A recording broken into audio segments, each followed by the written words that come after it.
Hello friends, welcome to suggestive education. Suggestive এডুকেশনে সকলকে স্বাগত জানাই।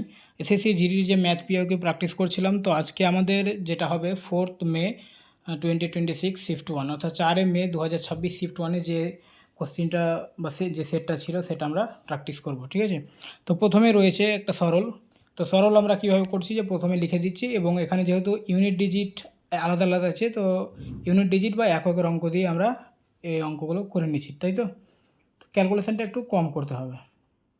দেখো, 47 আর 15 যদি যোগ করি তো 5 7 12, 4 1 5 1 6। আচ্ছা, একবারে গুণ আছে তো গুণ করে দিই। 62 গুণিত 2, 62কে যদি 2 দিয়ে গুণ করি তো কত হবে? 124 বিয়োগ 99, তাই তো। এবারে এককের অঙ্ক দিয়ে করো। 8 3 11, 11 থেকে 4 বাদ 7, 7 আর 4 11, 11 থেকে 9 বাদ 2, অর্থাৎ এককের অঙ্কে আসবে 2। আর এককের অঙ্কে 2 শুধুমাত্র অপশান সি এ রয়েছে, এটা হচ্ছে অ্যান্সার। ওকে, তারপরে দেখো আবার এইগুলোকে আমি কি করব, লিখে দিব। 63 যোগ 41 বিয়োগ 29 যোগ, এটা এর মানে হচ্ছে গুণ, তো 33কে 1 দিয়ে গুণ করলে 33 বিয়োগ 18, আর এটা ভাগ 26কে 2 দিয়ে ভাগ করলে হবে 13, ঠিক আছে। এককের অঙ্ক আলাদা রয়েছে, করে নাও ফটাফট। 3 আর 1 4, 4 মানে 14, আমরা বিয়োগ করার সময় তো 14 ধরি 4কে হাতে, মানে ধার নিয়ে, এক ধার নিয়ে, তো 4 মানে 14। তো 14 থেকে 9 বাদ দিলে হবে কত? 5, 5 আর 3 যোগ করলে হবে 8, 8 থেকে 8 বাদ দিলে হবে 0, আর 0 আর 3 যোগ করলে হবে 3, অর্থাৎ এখানে অ্যান্সার হচ্ছে 103। একের অঙ্কে 3 আসবে, ঠিক আছে। অপশন ডি হচ্ছে অ্যান্সার। বলছে নিচের কোনটি 1-এর 4 এবং 3-এর 4-এর মধ্যে অবস্থিত? তো দেখো, 1-এর 4 এবং 3-এর 4, তাহলে 1-এর 4 মানে কি? 1-এর 4 মানে হচ্ছে 0.25, আর 3-এর 4 মানে হচ্ছে 0.75। তো এখানে আমাদের বের করতে হবে কোন ভগ্নাংশটা এর মধ্যে আছে। তো সবটাকে ভাগ করে দেখে নিব, তাহলে হয়ে যাবে, ঠিক আছে। দেখো, 7কে যদি আমরা 11 দিয়ে ভাগ করি তো পয়েন্টের জন্য একটা শূন্য নিয়ে নিলাম, আর সরি 11 আছে না এখানে, 11 দিয়ে যদি ভাগ করি তাহলে একটা শূন্য নিয়ে নিলাম, 6 11 66, তার মানে এখানে 0.2 আছে, এখানে 0.6, আর এটা 0.7, মানে এটাই কিন্তু মাঝামাঝিতে আসছে। এটা অ্যান্সার হতে পারে, বাকিগুলো আমরা ট্রাই করে নিই। 11কে 13 দিয়ে কত আছে? 110, তাই তো। তাহলে 6 13, 7 13 91, 8 13 104, 0.8 হয়ে যাচ্ছে। তাহলে এখানে 75-এর উপরে চলে আসে, তার মানে এটা হবে না। অপশান এই হবে অ্যান্সার, ঠিক আছে। অপশান এই হবে। এটাও দেখে নিই। দেখো 90 হবে, এটা 90, তো 11 8 11 88 হবে, এটাও হবে না। আর এটা 15 150, তো 6 17 102, 7 17 119, তো হবে না, এটাও হবে না। 7-এর 11 হচ্ছে অ্যান্সার। ওকে, তারপরে কি আছে দেখো, 9.8 যোগ এটা সরল রয়েছে, কিন্তু আমি এটাকে বীজগণিতের নিয়মে করে দেবো, ঠিক আছে। দেখো 9.8কে যদি আমরা এ ধরি, আর 1.8কে যদি আমরা বি ধরি, ঠিক আছে, তো এটা কি হবে? A plus B whole square minus 4ab, এটা আসছে তো।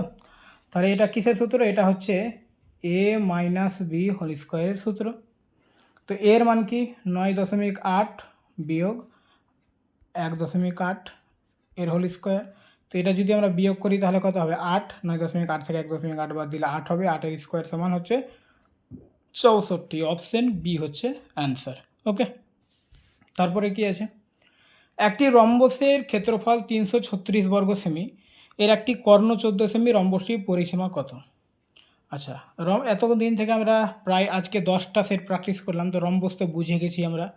রম্বস হচ্ছে এটা হচ্ছে একটা কর্ণ, তো এটার মান দেওয়া আছে ধরো 14 সেমি, এটা কর্ণ আছে, আর এটা হচ্ছে বাহু। তো পরিসীমা বের করলে এটা বাহু বের করতে হবে আমাকে, ঠিক আছে। বাহু বের করতে হবে, একটা কর্ণ দেওয়া আছে, তো বাহু বের করার জন্য কর্ণগুলো আমাদের কাজে লাগাতে হবে, আর একটা কর্ণ আমাদের আগে বের করতে হবে। তো কর্ণ আমরা কীভাবে বের করব? আমরা জানি যে কর্ণ মান D1 আর D2 দুটা কর্ণ, তো হাফ ইন্টু D1টা আমরা বসিয়ে দিই ডাইরেক্ট, 14 দেওয়া আছে, আর D2টা ধরো নেই, নেই আর কি। ক্ষেত্রফল কত? 336, এটা হচ্ছে ক্ষেত্রফলের সূত্র, তাহলে আমরা এখানে 336টা বসিয়ে দেব। এখান থেকে D2 এর মানটা বের করো। তো 2 দিয়ে কাটলে এটা 7, আর সমানের এপার ওপর যদি 336 7 দিয়ে ভাগ করো তো কত হবে? 4 7 28 আর 7 8 56 48। তার মানে একটা কর্ণ 14 আর একটা কর্ণ হচ্ছে 48। আচ্ছা, এটা যদি পুরোটা 14 হয় তো অর্ধেক অবশ্যই এটা 7 হবে, এটা বলছি, ঠিক আছে, এইদিকে। আর এটা হবে অবশ্যই এটা 24, যদি একটা পুরোটা যদি 48 হয়। তাহলে আমি একটু কালারটা চেঞ্জ করি, তাহলে এখানে ছবিতে বোঝা যাবে আর কি। এটুকু 7 হলো, যেহেতু এটা পুরোটা 14 ছিল তো এটুকু 7, আর এটা পুরোটা 48, তো এটুকু হলো 24। এবার এটা হচ্ছে অতিভুজ। দেখো, এটা যদি ত্রিভুজ হয় এটা 90 ডিগ্রি কোণ হবে অবশ্যই এখানে, কারণ 90 ডিগ্রি কোণ কেন হবে? দুটো এখানে ছেদ করেছে, ছেদ করলেই 90 ডিগ্রি কোণ হয়। তো এটা যদি 90 ডিগ্রি হয় তাহলে এটা হবে অতিভুজ, এটা 24টা লম্ব আর এটা হচ্ছে ভূমি। তো আমাদের অতিভুজটা বের করলে বাহু পেয়ে যাব, তাই তো? আর বাহু পেলে আমরা পরিসীমা বের করব। তো অতিভুজ স্কোয়ার সমান হচ্ছে লম্ব স্কোয়ার অর্থাৎ 24 স্কোয়ার যোগ 7 স্কোয়ার। তো 24 স্কোয়ার মানে হচ্ছে 576, আর 7 স্কোয়ার 49, দুটা যোগ করলে হবে কত? 6 9 15, 4 7 11 12, মানে 625 হবে। তো 625 অতিভুজ স্কোয়ার সমান যদি 625 হয়, তো অতিভুজ মানে হবে 625-এর বর্গমূল অর্থাৎ 25। 625-এর বর্গমূল হয় 25, তার মানে অতিভুজ হচ্ছে 25। তার মানে একটা বাহু, রম্বসের বাহু হচ্ছে 25, পরিসীমা চেয়েছে, পরিসীমা মানে 4টা বাহু। তো একটা বাহু যদি 25 হয়, 4টা বাহু মানে 100, 4 25 100। অপশন ডি হচ্ছে অ্যান্সার। ওকে, চলো তারপরে একটি সামুদ্রিকের দুটি সন্নিহিত কোণের অনুপাত 4 আর 5, বৃহত্তম কোণটির মান কত? আচ্ছা দেখো, এটা হচ্ছে সামুদ্রিক, মানে রম্বসের মতোই সামুদ্রিক, কিন্তু রম্বসটা বর্গক্ষেত্র ব্যাখ্যা করলে হয় আর সামুদ্রিকটা আয়তক্ষেত্র, ঠিক আছে? তো দেখো, সন্নিহিত কোণ মানে এটা কোণ যদি 4 হয় তো এটা হবে 5, এটাই বলেছে, এটা 4 তো এটাই 5। এবার একটা জিনিস মনে রাখবে, রম্বস বা সামুদ্রিকের বিপরীত কোণগুলো কিন্তু সমান হয়। তার মানে এটা 4 হলে এটাও 4, আর ওটা 5 হলে এটা 5, তাই তো? বিপরীত কোণগুলো যেহেতু সমান। এবার 4টা কোণের সমষ্টি যোগফল কিন্তু 360 হয়, ঠিক আছে? তো এখানে 4টা কোণের যোগফল কত? 4 5 9, আর 4 5 9, মানে 9 9 18। তো 18, কিন্তু আমরা জানি যে 4টা কোণের সমষ্টি 360, তাহলে 18-র মান হচ্ছে 360। আমাদের কি চেয়েছে? বৃহত্তম কোণ চেয়েছে। তো বৃহত্তম কোণ কোনটা? 5। 4টা তো ছোটো, তো 5টাই হচ্ছে বৃহত্তম কোণ, তো 5-এর মান আমরা বের করে নেব, ঠিক আছে? এটা এটা কত গুণ হচ্ছে? 20 গুণ। তো এটাও 20 গুণ করে 100, ঠিক আছে? তাহলে অ্যান্সার হচ্ছে 100, অপশান বি। বা এটাকে এর নিয়মও করতে পারো, ঐকিক নিয়মে, 5/18, 18 2 36, 5 20 100, একই ব্যাপার, ঠিক আছে? চলো তারপরে দেখো, 11 এবং 30-এর লঘিষ্ঠ সাধারণ গুণিতক হলো এক্স, এবং 11 ও 30-এর গরিষ্ঠ সাধারণ গুণিতক অর্থাৎ গসাগু হলো ওয়াই। তাহলে x - 2 এর মান কত? কিছু করতে হবে না, আমাদের শুধু 11 আর 30 এর লসাগু বের করতে হবে, আর 11 30 এর গসাগু বের করতে হবে। তো 11 আর 30-এর লসাগু কত হবে? আচ্ছা, আমি কালারটা চেঞ্জ করে দিই, লালটাই বেশি ভালো হচ্ছে। তো দেখো, 11 আর 30 দুটোকে কিন্তু কোনো কিছু দিয়ে ভাঙা যাচ্ছে না, পরস্পর এরা মৌলিক হয়ে যাচ্ছে, তাই তো? পরস্পর মৌলিক, দুটোই কিন্তু মৌলিক সংখ্যা না, পরস্পর মৌলিক মানে যাদের গসাগু 1, ঠিক আছে? মানে ভাঙা যাচ্ছে না। তো 11 আর 30 যখন ভাঙা যাবে না, তাদের গসাগু কী হবে? লসাগু কী হবে? দুটোর গুণফল। তো 11 3 11 33, 330 হচ্ছে মানে লসাগু। আর যখন কোনো কিছু দিয়ে ভাঙা যাবে না তখন এটা গসাগু কত হবে? 1, ঠিক আছে? এবার কী চেয়েছে? এটা লসাগুটা হচ্ছে এক্স আর গসাগুটা ওয়াই, এটা বলেছে তো, আর এটার মানটা চেয়েছে x - 2y, এটা চেয়েছে তো। x মানে আমরা কত পেলাম? 330, আর 2y, y মানে 1 পেয়েছি, তো 2 1 কে 2, 330 থেকে 2 বাদ দিলে 328। অপশন বি হচ্ছে অ্যান্সার। ওকে, চলো, দুটি সংখ্যার গরিষ্ঠ সাধারণ গুণিতক অর্থাৎ গসাগু হলো 7 এবং তাদের লঘিষ্ঠ সাধারণ গুণিতক হলো 252। সংখ্যা দুটির অনুপাত কত? অনুপাত দেওয়া আছে, অনুপাত 9:4। সংখ্যা দুটির সমষ্টি কত? কিছু করবো না, যখন অনুপাত দেওয়া আছে তো অনুপাতের সমষ্টি করে নাও। 4 আর 9 হচ্ছে 13, আর অপশানে 13-র গুণিতক খোঁজো। 48 13 দিয়ে গুণ যাবে, ভাগ যাবে না, 77 যাবে না, 88 যাবে না, অপশান সি হচ্ছে অ্যান্সার। বাকি এগুলো দরকার নেই, ঠিক আছে? আর যদি একভাবে করা যায়, গসাগু দিয়ে যদি করো তো গসাগু দিয়ে এ দুটোকে গুণ করো, সংখ্যা বেরিয়ে যাবে। 7 9 63 একটা সংখ্যা, আর 4 7 28 এটাও একটা সংখ্যা, দুটো যোগ করো, দেখো 91 হবে। অপশান সি হচ্ছে অ্যান্সার। ওকে, চলো, কোন সংখ্যাটি 600 এর 50% থেকে 60% কম। কি বলছে 600 এর 50%, 600-র 50% মানে কি অর্ধেক, তাহলে 300, আর এর 60% কম, তো 60% বের করে নাও আগে। তো এর 60% মানে হচ্ছে 180, তাহলে 300 থেকে যদি 180 কম করে দিই মানে বিয়োগ করে দিই তাহলে কত হবে, 120 হবে। অপশন এ হচ্ছে অ্যান্সার। ঠিক আছে, এই 300 থেকে কেন বাদ দিলাম, আমরা শূন্য কেটে দিলাম, তো আমি ধরে নিলাম 300টা, মানে বাদ একসঙ্গে অন্য জায়গায় লিখলাম না। ঠিক আছে, মানে 300 থেকে 180 আমি বাদ দিলাম আর কি, তো 120 হচ্ছে অ্যান্সার। ওকে, 450টি ডিমের মধ্যে 50% ডিম পচা, কতগুলো ডিম পচা নয়, 50% মানে কি অর্ধেক ডিম পচা, তো অর্ধেকটি ভালো, অর্ধেকটি পচা নয়, তার মানে 450-এর অর্ধেক হচ্ছে 225, অপশান বি হচ্ছে অ্যান্সার। এক ব্যক্তি একটি দ্রব্য 40% লাভে বিক্রি করেন, যদি ক্রয় মূল্য এবং বিক্রয় মূল্যের মূল্য উভয় 50% হ্রাস পায়, তবে নতুন লাভের শতকরা হার কত। মানে প্রথমে কী ছিল যে 100 টাকা কিনছিল আর 140 টাকা বিক্রি করছিল, ঠিক আছে, কিন্তু কি হলো যে দামটা কমে গেল, 50% কমে গেল, মানে অর্ধেক হয়ে গেল, অর্থাৎ 50 টাকা হয়ে গেল দাম কমে। তো দাম কমলে বিক্রিও কমে করতে হবে, তো এটাও 50% কমিয়ে দিল, অর্থাৎ 140-এর 50 যদি মানে 50% যদি কমিয়ে দেয় মানে অর্ধেক করে দেয় তাহলে 70 হবে। তো এখন 50 টাকায় কিনছে, 70 টাকায় বিক্রি করছে, তো লাভ কত, 50 টাকায় লাভ হচ্ছে 20 টাকা, 50 টাকায় কিনছে 70 টাকায় বিক্রি করছে মানে 20 টাকা লাভ হচ্ছে, তো 100 টাকায় লাভ কত, অর্থাৎ শতকরা যেহেতু চেয়েছে যে 100 টাকায় আমাদের লাভটা বের করতে হবে। 50 দিয়ে 100, 20 দিয়ে 40, অপশান সি হচ্ছে অ্যান্সার। ওকে, এক ব্যক্তি একটি দ্রব্য 30% ক্ষতিতে বিক্রি করেন, যদি ক্রয় মূল্য এবং বিক্রয় মূল্য উভয় 40% হ্রাস পায়, তবে নতুন ক্ষতির শতকরা হার কত হবে। একই ধরনের, দেখো কি বলেছে যে এক ব্যক্তি একটি দ্রব্য 30% ক্ষতিতে বিক্রি করেন, এবার যদি ক্রয় মূল্য বিক্রয় মূল্য উভয় 40% কমে যাচ্ছে, একই অঙ্ক, একই ধরনের ওই আগের মতোই, 30% ক্ষতিতে বিক্রি করছে, মানে 100 টাকার জিনিস 70 টাকায় বিক্রি করছিল, 30 টাকা ক্ষতি করছিল, ঠিক আছে। এবারে দাম কিন্তু কমে গেছে, 40% করে দাম কমেছে, তো ও আরও আবার ক্ষতিতে বিক্রি করবে, যেহেতু আগেও করছিল এখনও করবে অঙ্ক অনুযায়ী, ঠিক আছে। তো ক্রয় মূল্য যদি 40% কমিয়ে দিই, মানে 100 টাকার জিনিস 40 টাকা কমিয়ে দিলে 60 টাকা থাকবে, তো 70-এর 40% কমাবো, যেহেতু দুটোই 40 কমাতে বলেছে, হ্রাস করতে বলেছে, তো 70-এর 40% কত,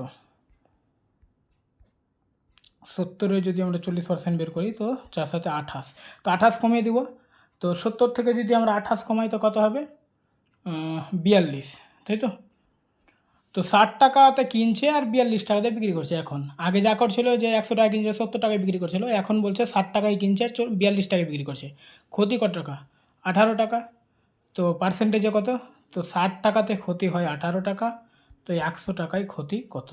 ওকে, 20 দিয়ে কাটি তো এটা 3-20, আর 20 দিয়ে কাটলে এটা 5-20, এটা 3-6 18, গুণ করলে 5-6 30, অপশান বি হচ্ছে অ্যান্সার, 30% ক্ষতি। ওকে, চলো, আর প্রথম দিনে একটি কাজের 2/3 অংশ সম্পন্ন করে, সে দ্বিতীয় দিনে অবশিষ্ট কাজের 1/4 অংশ সম্পন্ন করে, মোট কাজ যদি 84 ইউনিট হয়, তবে এখন কতটুকু কাজ ইউনিটে অবশিষ্ট আছে, বলছে 84টা কাজ আছে, 84টা কাজের মধ্যে সে 2/3 অংশ করে নিচ্ছে, তো 2/3 অংশ মানে কত, তো 3-2 6 আর 3-8 24, মানে 28-2 56টা কাজ করে নিয়েছে, ঠিক আছে।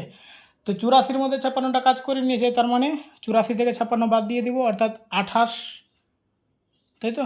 তো 28টা কাজ বাকি থাকবে, এবার 28টা কাজের আবার 1/4 অংশ করে নিয়েছে দ্বিতীয় দিনে, এটা প্রথম দিনে 56টা কাজ করলো, 28টা কাজ বাকি থাকলো, আর দ্বিতীয় দিনে সে আবার 1/4 অংশ করলো, তো 28-এর 1/4 অংশ মানে হচ্ছে কত, 7, তো 28টা কাজের মধ্যে দ্বিতীয় দিনে সে আবার 7টা কাজ করে নিয়েছে, তো এখন কাজ আর কটা বাকি থাকবে, 21টা কাজ বাকি থাকবে, অপশান ডি হচ্ছে অ্যান্সার। ওকে, এ এবং বি একটি কাজে নিযুক্ত রয়েছে, এ কাজ করেছে 5 দিন এবং বি কাজ করেছে 6 দিন, এ এবং বি এর প্রতিদিনের কাজের পরিমাণ যথাক্রমে 3 ইউনিট এবং 2 ইউনিট, এ এবং বি এর প্রাপ্ত মজুরি অংশের পার্থক্য যদি 600 টাকা হয়, তবে এর অংশ কত।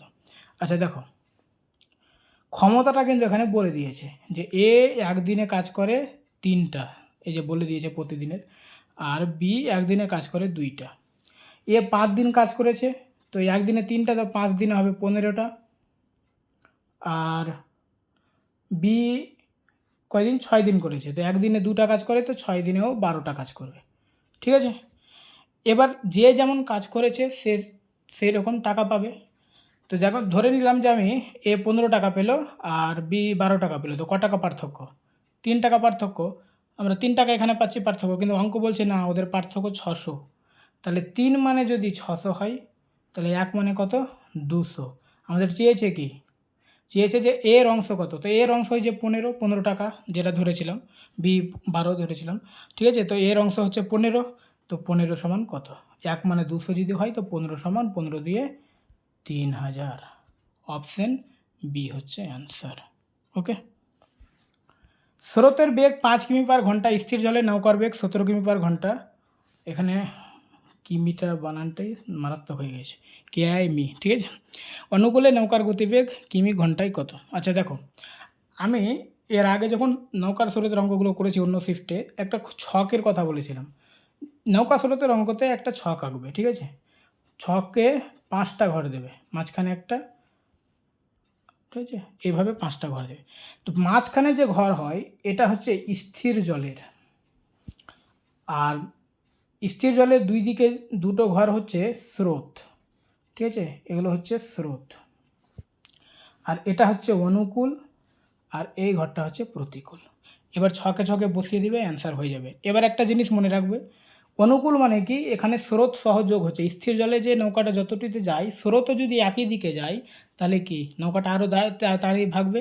তার মানে এই দিকে যদি আসে অনুকূলের দিকে প্লাস হবে, আর যদি প্রতিকূলের দিকে যায় তাহলে মাইনাস হবে। ঠিক আছে, এ দুটো মনে রাখবে। আসল কথায় ছকটা এদিকে গেলে, ডান দিকে গেলে প্লাস, আর বাম দিকে গেলে মাইনাস, এই কথাটা মনে রাখলে কিন্তু এটা ছক হয়ে যাবে। এবার বসাও কী কী বলেছে। স্রোতের বেগ 5, স্রোতের দুটো ঘর আছে, 5 5 বসিয়ে দাও। আর স্থির জলের নৌকার বেগ বলেছে 17, তো স্থির জলে 17 বসিয়ে দাও। এবার চেয়েছে কি? অনুকূল, তার মানে এটা চেয়েছে। এদিকে গেলে কি করতে হবে বললাম আমি? যোগ করতে হবে।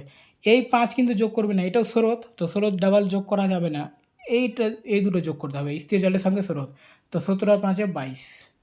ঠিক আছে, আমি একটা ডাইরেক্টও বলতে পারলাম যে যোগ করলে হয়ে যাবে, কিন্তু বোঝানোর জন্য এই ছকটা যদি মনে রাখো তাহলে সব রকম অঙ্ক এই ছকের উপরে হয়ে যাবে। ঠিক আছে, যদি প্রতিকূল বের করতে বলতো তাহলে কি হতো? এটা মাইনাস করতে হবে, 17 থেকে 5 বাদ দিলে 12।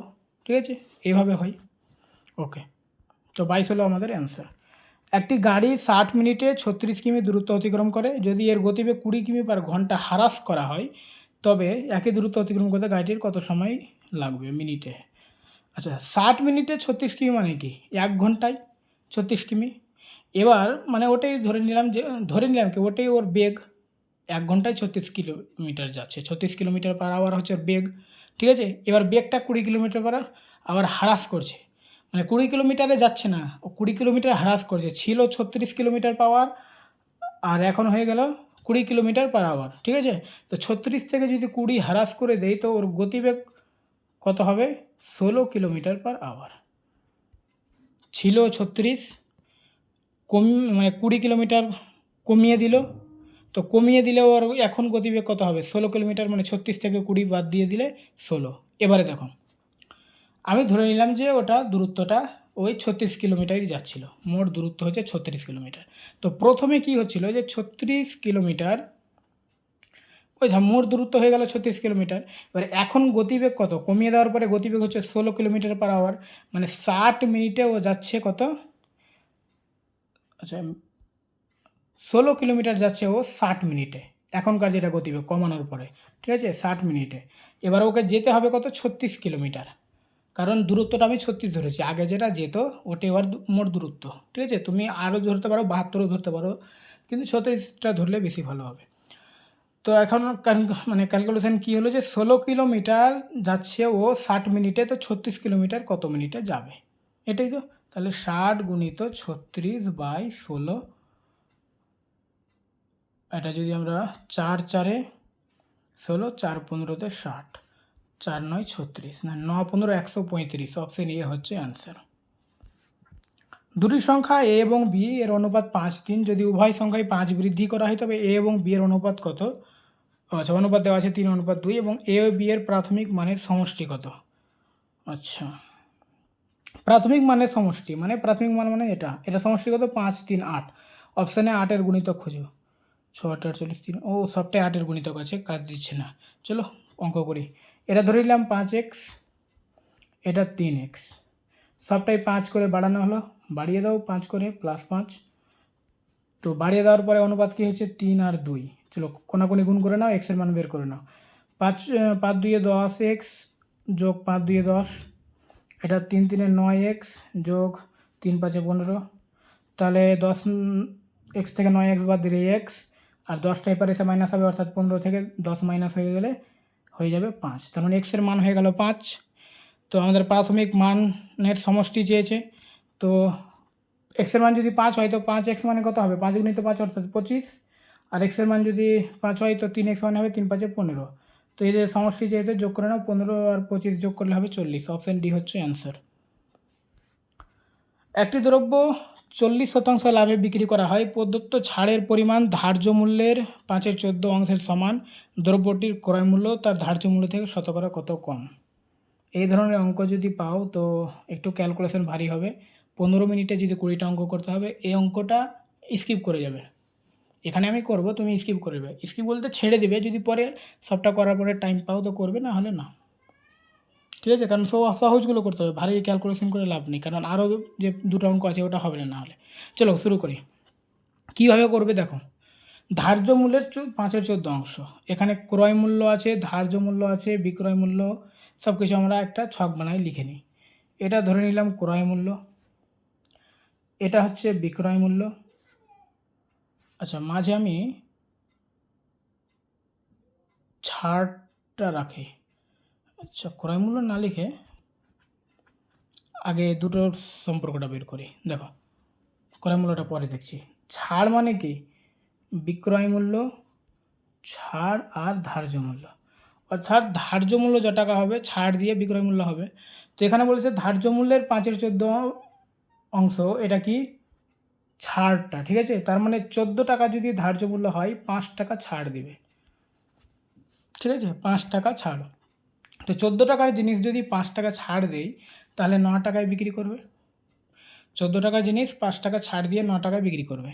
তাহলে বিক্রয় মূল্য পেলাম, ছাড় পেলাম, ধার্য মূল্য পেলাম, ক্রয় মূল্য বের করতে হবে। এবার ক্রয় মূল্য কীভাবে বের করবো, বলছে 40% লাভে বিক্রি করা হয়।